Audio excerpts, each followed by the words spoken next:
The dawn of religion. How did religion come about? At the beginning, there was nothing like religion. That defined form of worship that is exclusive to a group of people based on belief in the supernatural.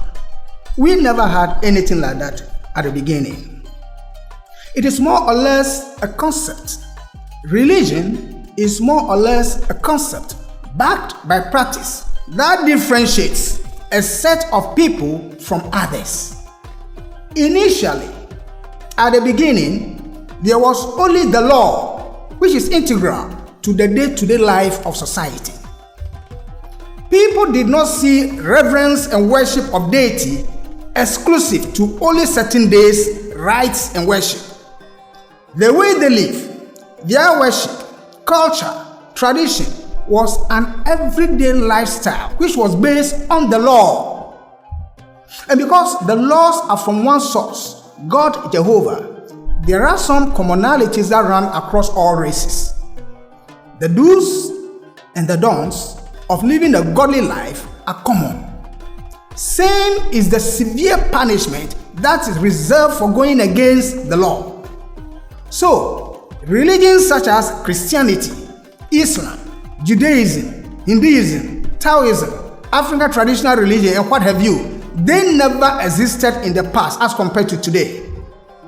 But with time, especially in the 16th century, the concept emerged and given widespread attention by the Western world.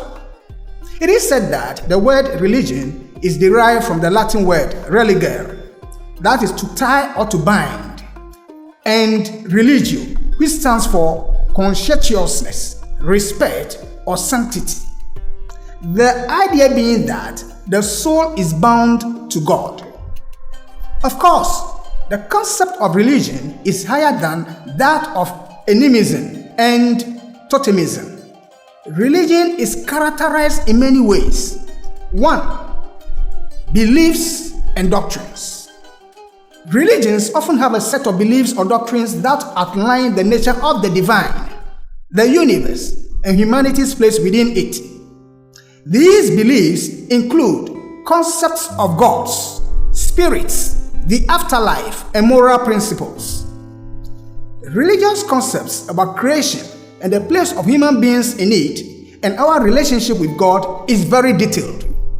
Even though religion recognizes the existence of spirits, it does not recognize them as God, but rather they are subject or under the control of God.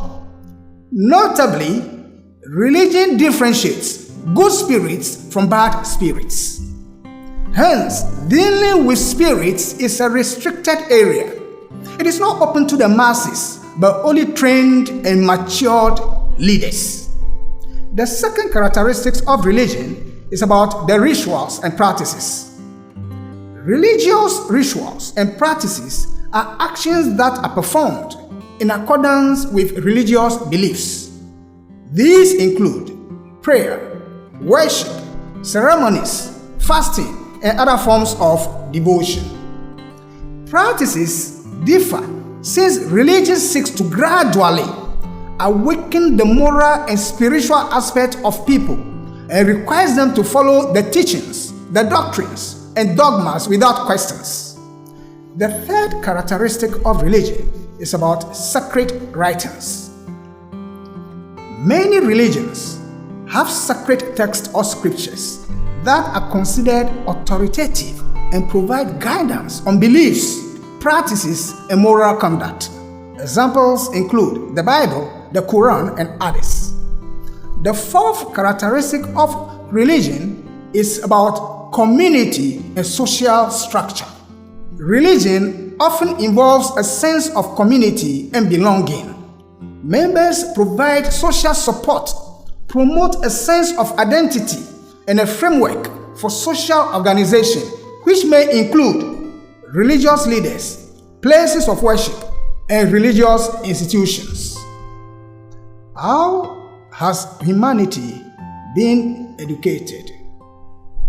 What was the educational method of humanity from the beginning? 4 great steps are being taken to educate mankind in the process of evolution. First, humanity filling up every space, no privacy. And silently, it could build and build until you finally see. Whoa, it's taking over, damn no closure, moving closer.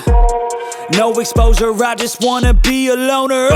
Some can't stay sober, looking over all this.